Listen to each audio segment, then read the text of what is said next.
Last chapter of taxation. Okay.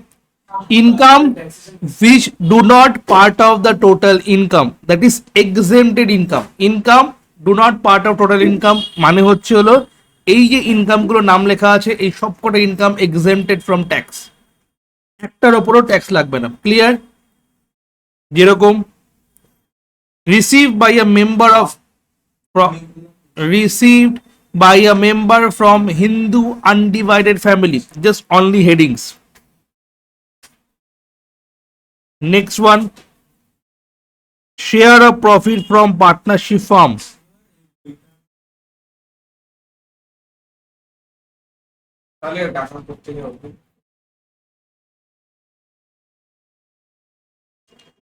Share of profits received from partnership firm is not again taxable in the hands of partner. Share মানে পার্টনারশিপে যদি কোনো profit পেয়ে থাকে পার্টনার্সের হাতে কোনো কিছু ট্যাক্সেবল হবে না। Clear? Not taxable in the hands of partner. বোঝা গেল জিনিসটা? Sums receive under life insurance policy.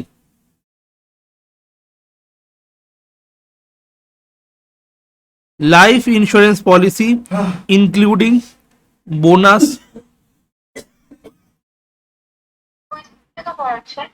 তোদের বই থেকেই পড়াচ্ছি, exempted from tax, page number 151।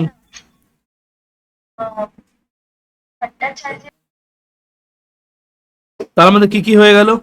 Received by a member of Hindu undivided family, partners share in the firm, sums received under life insurance policy, daily allowances of MP MLA, awards or rewards, income of local authority, এই কটা exempted from tax list of একটা class খুব ছোট sub chapter.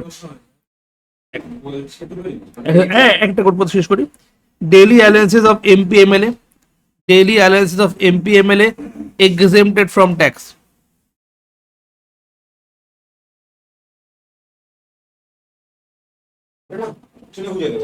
Next, award or reward.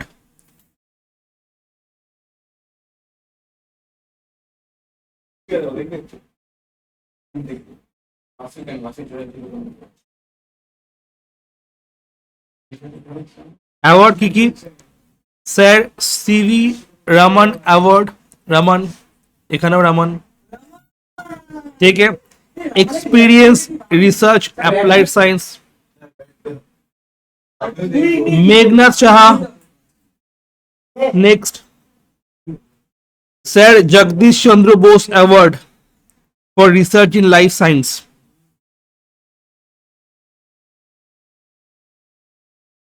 Jawaharlal award যে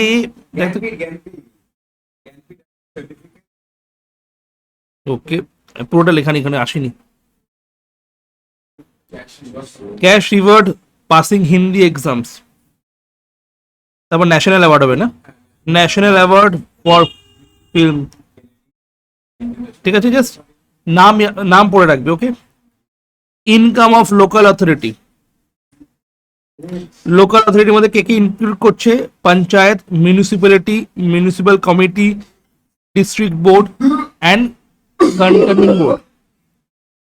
next, payment from account open under Sukanya Samriddhi account, মানে মেয়েদের জন্য only, হ্যাঁ, only girls child. Income receive by fund, trust, hospital, institution fulfil the condition specified clause A. Done chapter. ঠিক আছে। Next one, আগে daily allowances MP MLA, daily allowances MPMLA, fully taxable income from salary, fully exempted from other source, fully exempted under section 10(7), fully exempted up to 5,000, fully exempted 10(17). এবার দেখবি কি আছে 10(17) মানে এখানে দেখ 10 যেগুলো দেওয়া আছে সেগুলো দেখ 10 সব 10। ঠিক আছে, এখানে দেখ কি কি দেওয়া আছে দেখ, 10 subsection 2, 10 subsection 2A, 10 subsection 10D, 10 subsection 17, 10 subsection 17A and 10 subsection 20. That means আমাদের এই সাবসেকশন গুলো মনে রাখতে হবে, ঠিক আছে। Next one, dividend earn from foreign companies. Foreign companies থেকে ডিভিডেন্ড আর্ন হয়েছে, ঠিক আছে, একদম ট্যাক্সেবল, কারণ কি ফরেন কোম্পানি ওখানে, ঠিক আছে, ট্যাক্সেবল হয়ে যাবে। Any type of dividend taxable in India লেখা আছে এখানে, কোনো জায়গায় আছে, এখানে নাই, তাহলে ওপর হ্যাঁ হ্যাঁ হ্যাঁ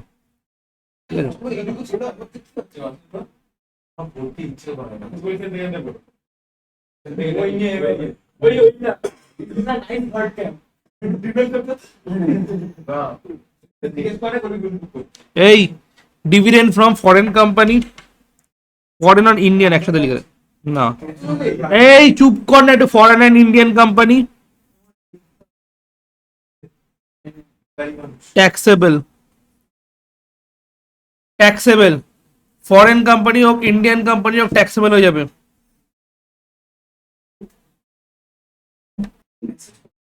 next one, dividend receive from Indian company, একদম, এই জন্য আমি আগেই লিখিয়ে দিয়েছি, dividend receive from Indian company, ঠিক আছে।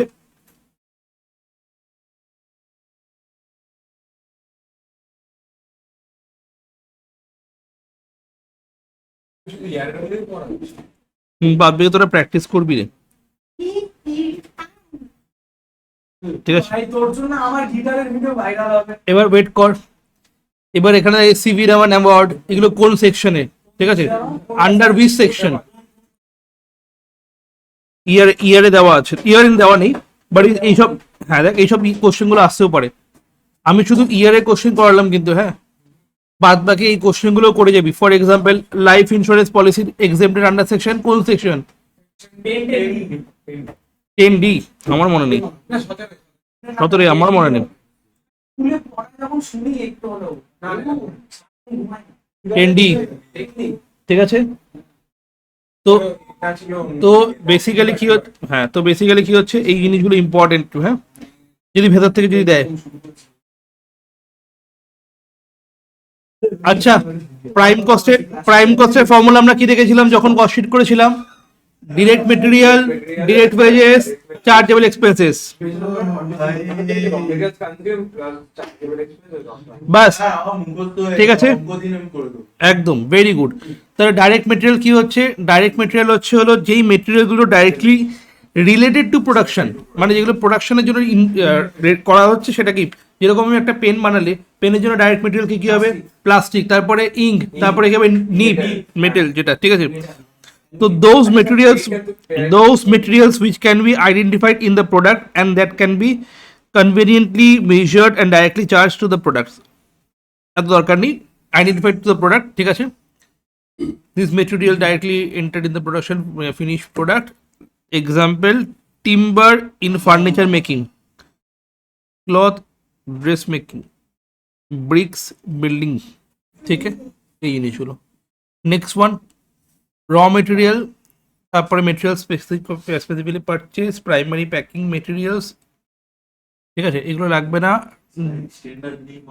নেক্সট, ডাইরেক্ট লেবার, মানে যেগুলো directly অ্যাট্রিবিউটেবল wholly to a particular job, product or process, যারা কি করছে, কনভার্ট করছে র মেটেরিয়াল ইনটু ফিনিশ গুডস, মানে যেই ওয়ার্কাররা বা যেই লেবাররা মেটেরিয়াল থেকে কি করছে, ফিনিশ গুডসে মানে বানাচ্ছে জিনিসগুলো, তাকে আমি কি বলবো, ডাইরেক্ট, মানে যাকে লেবারটা দিচ্ছি, পয়সাটা দিচ্ছি, সেটাকে বলবো ডাইরেক্ট লেবার। ফর এক্সাম্পল আমি বললাম যে আমি এই পেনটা বানাচ্ছি, তাহলে আমি যে টাকাটা পাবো, আমি ডাইরেক্টলি ইনভলভ এটার সঙ্গে, এই কাজটার সঙ্গে, তাহলে আমি কি, আমি যে টাকাটা পাচ্ছি সেটা হচ্ছে ডাইরেক্ট লেবার। ওকে, নেক্সট হচ্ছে হলো ডাইরেক্ট এক্সপেন্সেস বা চার্জেবল এক্সপেন্সেস, যেই এক্সপেন্সেসগুলো কি হচ্ছে ডাইরেক্টলি প্রোডাকশন, একদম, ঠিক আছে। এক্সাম্পল অলরেডি আমরা ওখানেই করিয়ে দিয়েছি। দেন ফ্যাক্টরি কস্টের এক্সাম্পল কি, ফ্যাক্টরি কস্ট কি হচ্ছে প্রাইম কস্টের সঙ্গে তোর ওয়ার্কস ওভারহেড প্লাস করলেই ফ্যাক্টরি কস্ট বেরিয়ে যাবে। কস্ট অফ প্রোডাকশন কী করে বেরোবে? ফ্যাক্টরি কস্টের সঙ্গে অফিস, কেউ যদি ফর্ম্যাটটা মনে রাখে অটোমেটিক্যালি হয়ে যাচ্ছে। কস্ট অফ গুডস সোল্ড কী করে বেরোবে? Cost of production, opening finish goods and closing finish goods. Cost of sales কী হয়ে যাবে? Cost of goods sold plus selling and distribution, মানে ফর্মুলাগুলো বেসিক্যালি। ঠিক আছে, প্রফিট কী করে বেরোবে? Total sales minus cost of sales. Okay, items not included in cost sheet, কোন কোন আইটেমগুলো কস্ট শিটে ইনক্লুড হবে না সেগুলো মনে রাখতে হবে, যেগুলো ফাইন্যান্সিয়াল অ্যাকাউন্টিংয়ের আইটেম। ঠিক আছে, একবার দেখ। ওকে, ভালো করে দেখবি। এই আইটেমস যেগুলো আছে সেগুলো আমাদের আসবে না। কোথায় আসবে না? তোর কস্টে আসবে না। Items of cost and items of revenue এই জিনিসগুলো হচ্ছিল তোর financial accounting item, that's why এখানে আসছে না তোদের। ঠিক আছে, একদম। নেক্সট, আচ্ছা, ভ্যালুয়েশন অফ ক্লোজিং স্টক কী করে ভ্যালুয়েশন করতে পারি? FIFO method, LIFO method, simple average method and weighted average method. ঠিক আছে, ফিফো, লিফো, সিম্পল, ওয়েটেড। ঠিক আছে, ফিফো, লিফো, সিম্পল। ঠিক আছে, জাস্ট নামগুলো না ইয়ে করবি। সিলেবাসে শুধু তোদের আছে হচ্ছে নাম্বার 8 কত নম্বর পাতা বুঝতেই পারছি না বইতে। 150, পেজ নাম্বার 50। ঠিক আছে, FIFO method, LIFO method, last in first out, simple average and weighted average, just নামগুলো জানলেই হয়ে যাবে। ফিফো তোদের সিলেবাসে আছে, সামস করতে লাগবে ফিফোতে, ফিফো থেকে সামস দেবে। লিফো জাস্ট থিওরিটিক্যালের জন্য তোর এমসিকিউ এর জন্য লাগতে পারে।